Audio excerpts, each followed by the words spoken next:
What is happening, dudes and dudettes? Hardcore Kid here. Hardcore enough to review kid stuff. It's a happy, hardcore Halloween evening. And tonight, I'm going to be reviewing a movie along with my two fellow reviewers who you may have heard of in the past. First off, from Vaulting, we have Morgan. Back from the dead, still alive. What do you expect? I've always been here. Just look at my Twitter and YouTube feed. Sheesh. Sure, you're getting plenty of views, subscribers, and all kinds of that hoopla, right? Yeah, small bits here and there, but the thing that always procures me is when someone says, "Oh my god, you're still alive!" No, I've been here for the past 10 years. I haven't gone anywhere. And we also have Jaimetud. Two Nights broadcast is brought to you by Salem Saberhagen telegram stickers, apparently. Oh, those exist. Yes. I'm quite amazed and quite impressed at the same time. Yeah, we were having a good Halloween. I just came back from the gym. And also, I'm having some virgin pork chop. Yes. We're gonna be saying that quite a lot this evening. Virgin Mountain Dew with cherry in it. 1% juice. My virgin black tea. Yes, with enough teabagging to go around. No, thank you. Yeah, I'm good, sir. So tonight... Watch your mouth, young man. I speak the devil's tongue of gas. So tonight, we're going to be reviewing a movie who is just recently celebrating its 25th anniversary. That movie is, of course, Disney's Hocus Pocus. It isn't a fantastic, super, ultra awesome movie, but it still has a really big cult following, especially when it comes to Halloween films. It's got the wackiness of the three witches. It's got the craziness of the zombie guy, Billy. It's got all kinds of spooks, cats, witches brew. And the world's worst Madonna impersonator. Oh, God, don't even get me started with that. But what makes this movie so special that it deserves such a huge cult following? If you want to push the limits, special DVD releases from certain retailers. Oh, nice. Yes. Comes with its own version with the book, the Necronomicon on it. Yeah, this is the Steelbook edition right here. Looks Yeah, pretty cool. The only problem is it doesn't come with wafers. Oh, dang. Start way back in Salem, Massachusetts. How very subtle. On Halloween in 1693, we're in the land of the hobbits. We're introduced to Thackeray Binks and his brother, who look like they got back from auditioning for the role of Jack in Titanic. I would say more or less a community play version of The Crucible, but Suddenly, his little sister Emily gets kidnapped by the three witches of the apocalypse. More like the nature trail from hell in 3D. Another glorious morning. Makes me sick. He finally gets to the witch's house, and lo and behold, we have quite a cast here. This is one of those cases where the villains are the ones making the movie. We got Bette Midler playing Winifred, we got Sarah Jessica Parker playing Sarah, and Kathy Najimy playing Mary. They all seem like they're having particular fun with their own roles here. They might be... Oh my God, Bette Midler is just hamming it up like crazy in this movie. You can tell she's just having a blast. They're all soaking in it. They have some pretty funny, clever clips, to say the least, which are already popular memes at this point. Of course, of the three, it's kind of weird to mention that Sarah Jessica Parker is related to an actual witch, oddly enough. Really? Mm-hmm. Especially when you deal with Hex in the City. Mm-hmm. I will say this. This movie is probably the best Sarah Jessica Parker has ever looked. In Sex and the City, I really can't stand her, but here, she's smoking. She was 28. So she was around our age. Yes. Makes me wonder what we were doing with our lives. We're reviewing silly kids' horror movies. That's what we're doing at our time in our lives. Why couldn't we just do the Halloween tree? So the witches have Emily kidnapped, and they make this witch's brew, which they feed to her, and they use it to suck out her essence, her soul, and it makes them like 5 years younger. Oh, please. And the Dark Crystal just waved a magical crystal in front of some podlings. You got their essence from that. But then again, this is a Disney movie, which is odd considering the fact that they are actually sucking the souls out of a kid and not something that turns into a deep-fried potato. And the best part is, apparently this was supposed to kill Emily, But when the witches have grown younger and they start walking away from her, you can see she's still moving. I am full of 2%. I can at least do the hokey pokey-ish. So Binks, who's sweating like a motherfucker, tries to come in and stop the witches, but they overcome him and transform him into the worst CGI cat I've ever seen. Oh. It makes the effects in Sabrina the Teenage Witch look Academy Award worthy. Oh, come on. Salem is an animatronic cat, but he looks amazing compared to this. Well, yeah, especially considering the servos in the head and the way his mouth moves and reacts. Yeah, I think it gives it character. This just looks like something straight out of CGI remake of this movie, which I hear they are actually planning to do a remake of this movie. God help it. Mother is not pleased. No. But eventually the witches get stopped by all the townspeople and they get hanged. But Like you do. in a Disney movie, which I'm surprised to see. But before they do, they slab on some loophole-filled curse that 1,300 years in time, someone would light a certain specific candle in their little cozy cottage that would bring them back to life. I love a good fairy tale that has so many one open-ended curses like this that you could get around so easily.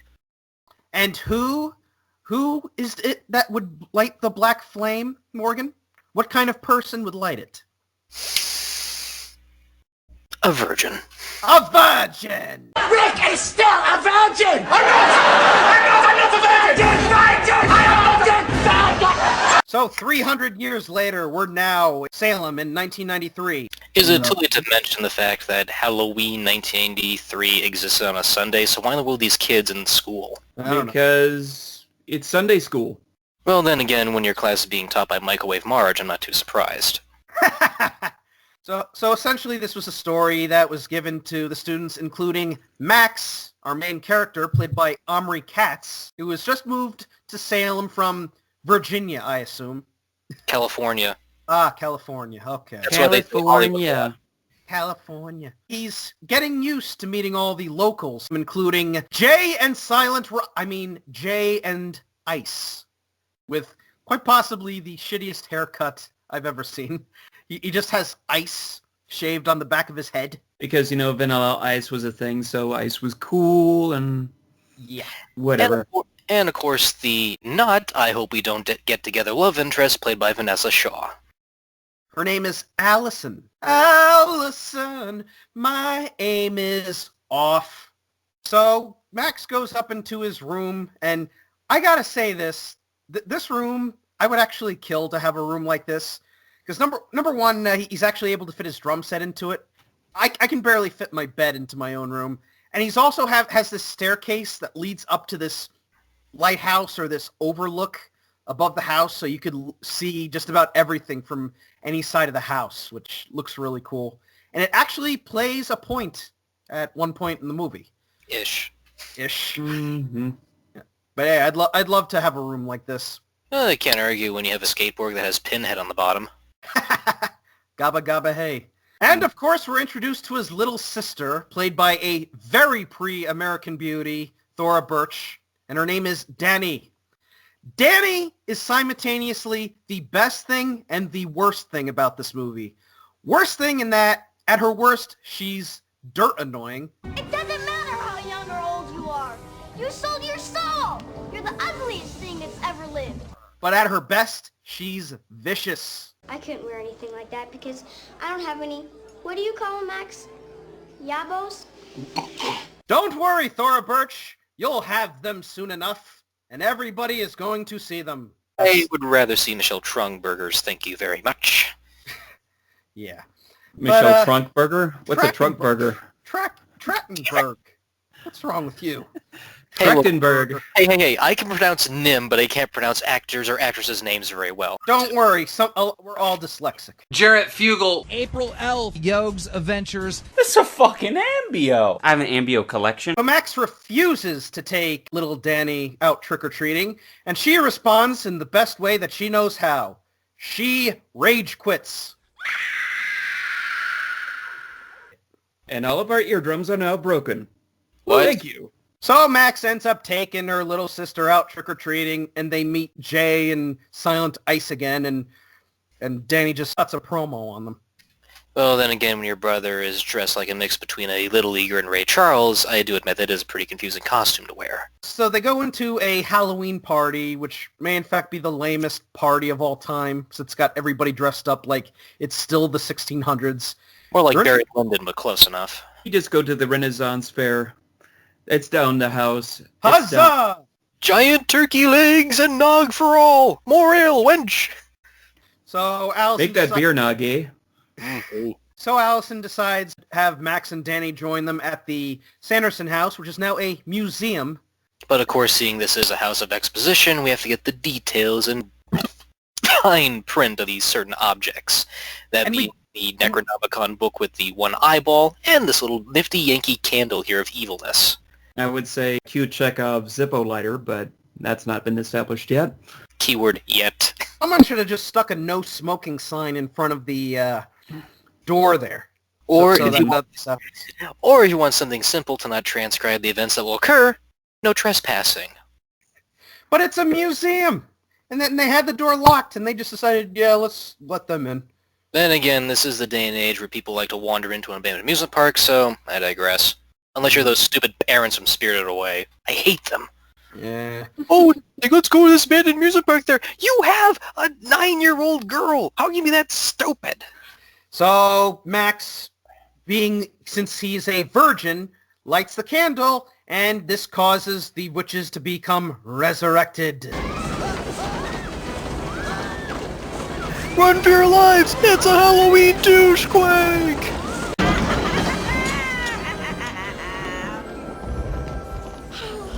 We are home. Oh, sweet revenge. Do see, sister? My curse worked perfectly. Wouldn't it help if they actually tried to put out the candle? Like blow it out or something? Danny's And a virgin lit the candle. No duh. It's Here's- it's too powerful. Here's a question for you. Who would it resurrect if a non-virgin lit the candle? It would just make it explode, I guess. Maybe Freddie Mercury would come back? That would be awesome. Oh, that would be I'd love that. Or if you want to get even more awesome, the entire Ramones.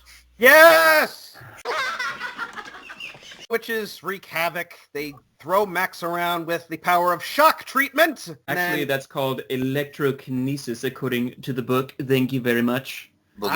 Annie and Allison manage to escape. Max uses the power of the sprinklers to make the witches all wet and escapes out the door. I can make fire come from my hand and unleash the black rain of death. It is but water. Most refreshing. You idiot. The boy has tricked us, and he's stolen the book. After him.